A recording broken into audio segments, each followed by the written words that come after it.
भागवत जी ने कौन से शास्त्र पढ़े हैं, किस शास्त्र के वो विद्वान हैं, वो पहले बताएं। जाति है ही नहीं इसका मतलब है कोई पैदा ही नहीं होता है। अरे पैदा हुए हैं सब अपनी अपनी विशेषता लेकर के पैदा हुए हैं। कोई भी ऐसा शब्द बताइए जो सामान्य वाचक हो पर उसमें कोई विशेष नहीं हो, ऐसा हो ही नहीं सकता। ये अप्राकृतिक है, माने प्रकृति के नियम के विरुद्ध है ये। कहते हैं फल, ये सामान्य वाचक शब्द है।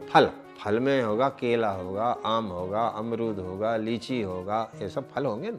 अब आप कहो कि नहीं, आम अमरूद केला लीची ये सब नहीं है, केवल फल, ऐसा हो सकता है? केवल फल कहीं मिलेगा? आप दुकान पर जाओ, क्या केवल हमको तो केवल फल दे दो, वो आपके सामने कुछ तो रखेगा, तो आप कहोगे नहीं ये तो केला है, हम केला नहीं चाहिए, हमें केवल फल चाहिए। ऐसा हो सकता है? आप अनाज लेने जाइए, कहिए हमको अनाज दे दीजिए, तो बोला कौन सा अनाज दें, गेहूं दें, चावल दें, दाल दें, क्या दें? बोले नहीं हमें गेहूं चावल दाल, केवल अनाज चाहिए। केवल अनाज मिलेगा? तो केवल मनुष्य चाहिए, केवल मनुष्य कहीं मिलेगा? नहीं मिलेगा। आप हिंदुओं में जाति भेद को दूर करेंगे, मुसलमान को मिटा सकते हैं? आप मुसलमान को मिटा सकते हैं कि मुसलमान नहीं है कह के देख लो। ईसाई को मिटा सकते हो? केवल हिंदुओं पर ही आपकी बुद्धि चलती है क्या कि हिंदुओं में ब्राह्मण नहीं है, क्षत्रिय नहीं है, वैश्य नहीं है, शूद्र नहीं है, चमार नहीं है, भंगी नहीं है, फलाने नहीं है, ढिकाने, अरे सब है। दूसरों के लिए कह करके देखो कि मुसलमान नहीं है, ईसाई नहीं है, हम केवल इंसान है। वो सब लोग तो बड़े कट्टर हैं अपनी बात के कि नहीं हम मुस्लिम हैं, मुस्लिमों में भी हम शिया हैं, हम सुन्नी हैं, हम फलाने हैं, हम ढकाने हैं, वो सब मानते हैं और उसका कड़ाई से पालन भी करते हैं। आप उनके बारे में एक शब्द नहीं कह सकते। देखो ऐसा है कि जिस चीज को मिटाना हो, जिस चीज को नष्ट करना हो, उसकी विशेषता नष्ट कर दो तो वो चीज नष्ट हो जाएगी। आपको फल नष्ट करना हो तो उसकी विशेषता, आम अमरूद आदि सब नष्ट करो, फल अपने आप नष्ट है। कोई भी वस्तु अपनी विशेषताओं से पहचानी जाती है। तो हिंदू को नष्ट करना हो तो हिंदू जाति की जो विशेषता है जाति, उसको नष्ट कर दो, हिंदू अपने आप नष्ट हो जाएगा। क्योंकि जाति नष्ट हुई और हिंदू नष्ट होगा तो क्या होगा? सब मुस्लिम हो जाए। ये लोग इस देश को मुस्लिम राष्ट्र, इस्लामिक राष्ट्र बनाने में लगे हुए हैं, इसमें कोई संदेह नहीं है। जब गीदड़ की मौत आती है तो वो शहर की ओर भागता है, ऐसी एक कहावत है। उसी तरह से जब हिंदू की मौत आएगी तो वो किधर, ये जाति के विनाश की तरफ भागेगा। हिंदू अपने आप समाप्त है। कोई किसी की विशेषताओं को कैसे बना सकता है बताइए? हम किसी को ब्राह्मण, किसी को क्षत्रिय, किसी को वैश्य, किसी को कौन बना सकता है? हम किसी को आम अमरूद बना सकते हैं क्या? ये तो सब प्राकृतिक है। उसी तरह जातियां भी प्राकृतिक हैं, अपने आप बनती हैं। और ये जाति की उत्पत्ति कैसे होती है? अरे भाई उत्पत्ति कैसे? आप सोना, क्या कहते हैं, तांबा और कौन सा एक पदार्थ होता है मिलाओ तो पीतल बन जाता है। तांबा और चूना और हल्दी मिलाओ तो कैसा हो जाता है? लाल हो जाता है कि नहीं हो जाता? बस तो हो जाता है। एक नई चीज निकल के आ गई कि नहीं आ गई? तो उसी तरीके से जब दो विभिन्न जातियों के लोग मिलते हैं शादी से, विवाह से, तो एक नई जाति, नए वर्ण संकर प्रकट हो जाते हैं। भगवान मनु ने लिखा है, शनकैस्तु क्रिया लोपात इमा क्षत्रिय जातया वृषलत्वम गता लोके ब्राह्मणा दर्शनेन च। पहले तो सबके सब ब्राह्मण ही थे, भ्रष्ट होकर के इधर उधर घूम फैल गए। अपना जो धार्मिक क्रियाकलाप है उन सब का लोप होता चला गया। अनेक जातियां, ये सांकर्य से जातियां पैदा होती हैं। सांकर्य से जातियां पैदा होती हैं, ये बात प्रकृति में सर्वत्र दृष्ट है, प्रत्यक्ष है, इसको कोई झुठला नहीं सकता है। आप एक जाति मिटाओगे, दूसरी पैदा हो जाएगी, दूसरी मिटाओगे, तीसरी पैदा हो जाएगी, तीसरी मिटाओगे, चौथी पैदा, इसको कोई मिटा नहीं सकता। हाँ ये बात है, जो शास्त्रीय एक जाति होती है, शास्त्रीय जाति, माने शास्त्रों में उसका वर्णन है। जैसे ब्राह्मण है, क्षत्रिय है, वैश्य है, शूद्र है, ये शास्त्रीय जाति। इन जातियों के आधार पर इनके कर्मों का वर्णन किया गया है कि ब्राह्मणों को ये कर्म करना चाहिए, क्षत्रियों को ये कर्म करना चाहिए, वैश्यों को ये कर्म करना चाहिए, शूद्रों को ये कर्म करना चाहिए। उसका ऐसा फल होता है, वो फल का वर्णन भी लिखा है। तो जो ये शास्त्रीय जातियों को मिटाएंगे तो वो शास्त्रीय जातियां मिट जाएंगी। नहीं, लेकिन जाति रहेगी ही नहीं, ऐसा नहीं हो सकता। ये तो प्रकृति के नियम के विरुद्ध है। तो नई जातियां पैदा होंगी। देखते रहिए धर्म की आवाज चैनल को सब्सक्राइब अवश्य करें।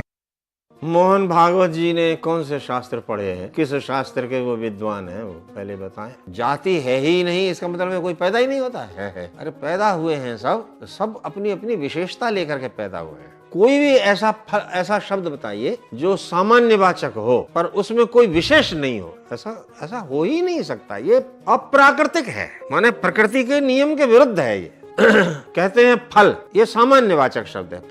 फल में होगा केला होगा, आम होगा, अमरूद होगा, लीची होगा, ये सब फल होंगे ना। अब आप कहो कि नहीं, आम, अमरूद, केला, लीची ये सब नहीं है, केवल फल, ऐसा हो सकता है? केवल फल कहीं मिलेगा? आप दुकान पर जाओ, क्या केवल हमको तो केवल फल दे दो, वो आपके सामने कुछ तो रखेगा, तो आप कहोगे नहीं ये तो केला है, हम केला नहीं चाहिए, हमें केवल फल चाहिए। ऐसा हो सकता है? आप अनाज लेने जाइए, कहिए हमको अनाज दे दीजिए, तो बोला कौन सा अनाज दें, गेहूं दें, चावल दें, दाल दें, क्या दें? बोले नहीं हमें गेहूं चावल देना, केवल अनाज चाहिए। केवल अनाज मिलेगा? तो केवल मनुष्य चाहिए, केवल मनुष्य कहीं मिलेगा? नहीं मिलेगा। आप हिंदुओं में जाति भेद को दूर करेंगे, मुसलमान को मिटा सकते हैं? आप मुसलमान को मिटा सकते हैं कि मुसलमान नहीं है कह के देख लो। ईसाई को मिटा सकते हो? केवल हिंदुओं पर ही आपकी बुद्धि चलती है क्या कि हिंदुओं में ब्राह्मण नहीं है, क्षत्रिय नहीं है, वैश्य नहीं है, शूद्र नहीं है, चमार नहीं है, भंगी नहीं है, फलाने नहीं है, ढेकान, अरे सब है। दूसरों के लिए कह करके देखो कि मुसलमान नहीं है, ईसाई नहीं है, हम केवल इंसान है। वो सब लोग तो बड़े कट्टर हैं अपनी बात के कि नहीं हम मुस्लिम हैं, मुस्लिमों में भी हम शिया हैं, हम सुन्नी हैं, हम फलाने हैं, हम ढकाने हैं, वो सब मानते हैं और उसका कड़ाई से पालन भी करते हैं। आप उनके बारे में एक शब्द नहीं कह सकते। देखो ऐसा है कि जिस चीज को मिटाना हो, जिस चीज को नष्ट करना हो, उसकी विशेषता नष्ट कर दो तो वो चीज नष्ट हो जाएगी। आपको फल नष्ट करना हो तो उसकी विशेषता, आम, अमरूद आदि सब नष्ट करो, फल अपने आप नष्ट है। कोई भी वस्तु अपनी विशेषताओं से पहचानी जाती है। तो हिंदू को नष्ट करना हो तो हिंदू जाति की जो विशेषता है जाति, उसको नष्ट कर दो, हिंदू अपने आप नष्ट हो जाएगा। क्योंकि जाति नष्ट हुई और हिंदू नष्ट होगा तो क्या होगा? सब मुस्लिम हो जाए। ये लोग इस देश को मुस्लिम राष्ट्र, इस्लामिक राष्ट्र बनाने में लगे हुए हैं, इसमें कोई संदेह नहीं है। जब गीदड़ की मौत आती है तो वो शहर की ओर भागता है, ऐसी एक कहावत है। उसी तरह से जब हिंदू की मौत आएगी तो वो किधर? ये जाति के विनाश की तरफ भागेगा।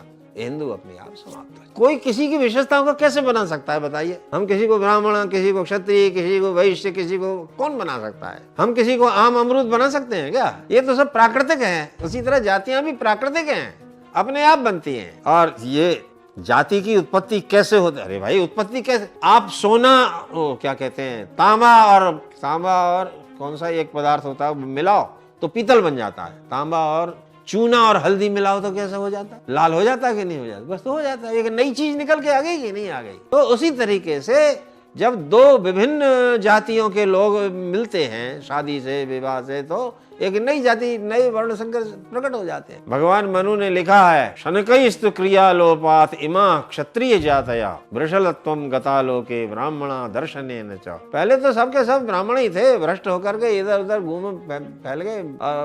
अपना जो धार्मिक क्रियाकलाप है उन सब का लोप होता चला गया। अनेक जातियां, ये सांकर्य से जातियां पैदा होती हैं। सांकर्य से जातियां पैदा होती हैं, ये बात प्रकृति में सर्वत्र दृष्ट है, प्रत्यक्ष है, इसको कोई झुठला नहीं सकता है। आप एक जाति मिटाओगे, दूसरी पैदा हो जाएगी, दूसरी मिटाओगे, तीसरी पैदा हो जाएगी, तीसरी मिटाओगे, चौथी पैदा, इसको कोई मिटा नहीं सकता। हाँ ये बात है, जो शास्त्रीय एक जाति होती है, शास्त्रीय जाति, माने शास्त्रों में उसका वर्णन है। जैसे ब्राह्मण है, क्षत्रिय है, वैश्य है, शूद्र है, ये शास्त्रीय जाति। इन जातियों के आधार पर इनके कर्मों का वर्णन किया गया है कि ब्राह्मणों को ये कर्म करना चाहिए, क्षत्रियों को ये कर्म करना चाहिए, वैश्यों को ये कर्म करना चाहिए, शूद्रों को ये कर्म करना चाहिए। उसका ऐसा फल होता है, वो फल का वर्णन भी लिखा है। तो जो ये शास्त्रीय जातियों को मिटाएंगे तो वो शास्त्रीय जातियां मिट जाएंगी।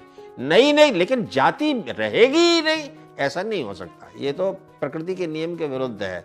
तो नई जातियां पैदा होंगी। देखते रहिए धर्म की आवाज। धर्म की आवाज चैनल को सब्सक्राइब अवश्य करें। मोहन भागवत जी ने कौन से शास्त्र पढ़े हैं? किस शास्त्र के वो विद्वान हैं? वो पहले बताएं। जाति है ही नहीं, इसका मतलब कोई पैदा ही नहीं होता है। अरे पैदा हुए हैं सब अपनी अपनी विशेषता लेकर के पैदा हुए हैं। कोई भी ऐसा शब्द बताइए जो सामान्य वाचक हो पर उसमें कोई विशेष नहीं हो, ऐसा हो ही नहीं सकता। ये अप्राकृतिक है, माने प्रकृति के नियम के विरुद्ध है। ये कहते हैं फल, ये सामान्य वाचक शब्द है। फल में होगा केला होगा, आम होगा, अमरूद होगा, लीची होगा, ये सब फल होंगे ना।